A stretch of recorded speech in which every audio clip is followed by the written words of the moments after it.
Hello students, भाषा ज्ञान पर आधारित हमारे चैनल हिंदी जगत में एक बार फिर आपका स्वागत है। व्याकरण बोध के अंतर्गत आज हम पढ़ेंगे समास। चलिए जानते हैं क्या है समास। हर भाषा में शब्द रचना की 3 विधियां होती हैं: उपसर्गों द्वारा शब्द निर्माण, प्रत्ययों द्वारा शब्द निर्माण तथा समास द्वारा शब्द निर्माण। उपसर्ग और प्रत्यय के विषय में तो आप पिछले अध्यायों में पढ़ चुके हैं। आज हम समास द्वारा शब्द निर्माण के विषय में पढ़ेंगे। सबसे पहले जानते हैं कि समास का शाब्दिक अर्थ क्या है। तो बच्चों, समास का शाब्दिक अर्थ है संक्षेप। परिभाषित रूप में कहें तो पदों के संक्षिप्तीकरण की प्रक्रिया समास कहलाती है। दूसरे शब्दों में 2 शब्दों या पदों के मेल से नवीन शब्द बनाने की प्रक्रिया समास कहलाती है। इन 2 शब्दों में पहले आने वाला पद प्रथम पद के नाम से और बाद में आने वाला पद उत्तर पद के नाम से जाना जाता है तथा बनने वाले नए शब्द को हम समस्त पद या सामासिक पद के नाम से जानते हैं। इन समस्त पदों को तोड़ने अर्थात अलग अलग करने की प्रक्रिया समास विग्रह कहलाती है।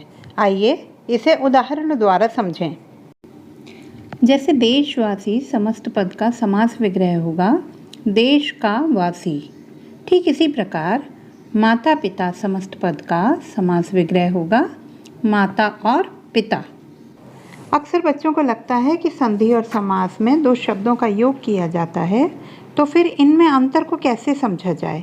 तो ध्यान देने योग्य बात यह है कि संधि हमेशा 2 वर्णों में होती है, जबकि समास 2 पदों में। संधि में वर्णों के मेल से वर्ण का परिवर्तन भी होता है, पर समास में ऐसा प्रायः नहीं होता। समास में पदों के बीच की विभक्तियां या समुच्चय बोधक लुप्त कर दिए जाते हैं, परंतु संधि में ऐसा नहीं होता। जैसे जन्म से अंधा अर्थात जन्मांध में से विभक्ति का प्रयोग होने के कारण यह समास का उदाहरण है, जबकि जन्म प्लस अंधा अर्थात अ प्लस अ इक्वल टू आ यानी इन वर्णों के संयोग के कारण बनने वाला जन्मांध संधि शब्द का उदाहरण होगा। चलिए अब बात करते हैं समास के मुख्य भेदों की।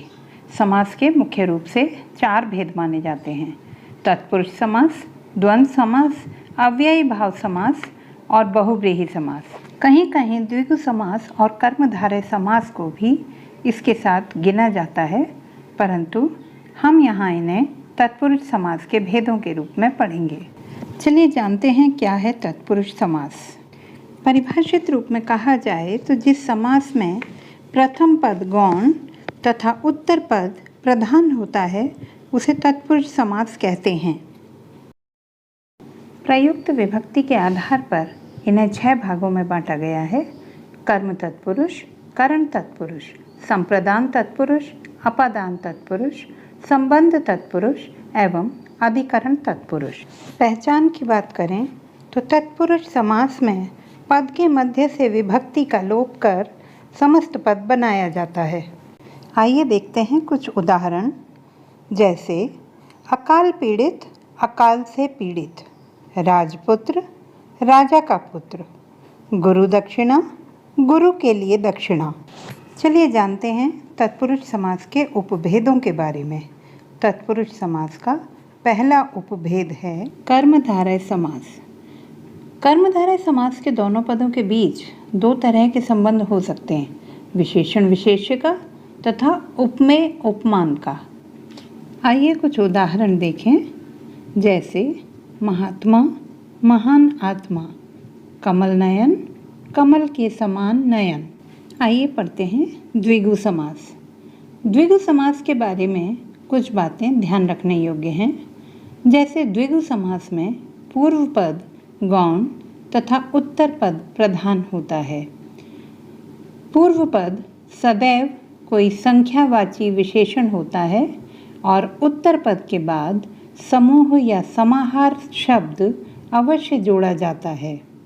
जैसे चौराहा, 4 राहों का समूह, पंचतंत्र, 5 तंत्रों का समूह, त्रिवेणी, 3 वेणियों का समाहार। आइए अब जानते हैं तत्पुरुष समास के तीसरे भेद नन तत्पुरुष समास के बारे में। जिस तत्पुरुष समास का पूर्व पद कोई निषेधवाची शब्द हो उसे नन तत्पुरुष समास कहा जाता है, जैसे अनहोनी, अनंत, असत्य, अधर्म आदि। चलिए अब आगे बढ़ते हैं अव्ययी भाव समास की ओर। जिस समास का पहला पद कोई अव्यय अर्थात अविकारी शब्द होता है उस समास को अव्ययी भाव समास कहते हैं, जैसे आमरण, मरने तक, यथाशक्ति, शक्ति के अनुसार, प्रतिदिन, प्रत्येक दिन आदि। अब बारी आती है द्वंद्व समास की। तो बच्चों, द्वंद्व समास में कोई पद गौण नहीं होता बल्कि दोनों ही पद प्रधान होते हैं, जैसे नर नारी, नर और नारी, श्वेत श्याम, श्वेत और श्याम आदि। आइए अब जानते हैं क्या है बहुव्रीहि समास। बहुव्रीहि समास में न तो पूर्व पद प्रधान होता है और न ही उत्तर पद, बल्कि इसके दोनों पद मिलकर किसी तीसरे बाहरी पद की ओर इशारा करते हैं और यह तीसरा पद ही प्रधान पद होता है। जैसे महावीर समस्त पद का विग्रह होगा महान है जो वीर अर्थात हनुमान। त्रिनेत्र समस्त पद का विग्रह होगा तीन नेत्र हैं जिसके अर्थात शिव। बच्चों, हिंदी में ऐसे अनेक शब्द हैं जिनका प्रयोग बहुव्रीहि समास और कर्मधारय समास दोनों के लिए किया जाता है। इनका अंतर समझने के लिए हमें इनके विग्रह पर ध्यान देना चाहिए। विग्रह के आधार पर ही कह सकते हैं कि यह कर्मधारय समास है अथवा बहुव्रीहि समास। आइए देखते हैं कुछ उदाहरण। पहला उदाहरण है नीलकंठ। नीलकंठ शब्द का विग्रह करें नीलाकंठ, तो यह कर्मधारय समास का उदाहरण होगा क्योंकि यह परस्पर विशेषण विशेष्य को दर्शाता है। इसके विपरीत यदि इसका विग्रह किया जाए नीलाकंठ है जिसका अर्थात शिव, तो यह बहुव्रीहि समास का उदाहरण कहलाएगा। ऐसे ही कुछ अन्य उदाहरण हैं कमल नयन, लंबोदर आदि। अब आइए देखते हैं बहुव्रीहि समास और द्विगु समास में अंतर। बच्चों, बहुव्रीहि समास के दोनों पदों में से कोई भी पद प्रधान नहीं होता। ये दोनों पद मिलकर किसी अन्य तीसरे पद की ओर इंगित करते हैं, इशारा करते हैं। जबकि द्विगु समास में पहला पद सदैव संख्यावाची विशेषण होता है, जैसे दशानन। यदि इसका विग्रह किया जाए 10 आननों का समूह, तो यह द्विगु समास का उदाहरण होगा। इसके विपरीत 10 आनन हैं जिसके अर्थात रावण कहने पर यह बहुव्रीहि समास का उदाहरण माना जाएगा। बच्चों, यदि आपको मेरा आज का यह वीडियो पसंद आया हो तो कृपया लाइक का बटन दबाएं एवं मेरे चैनल हिंदी जगत को सब्सक्राइब करना ना भूलें।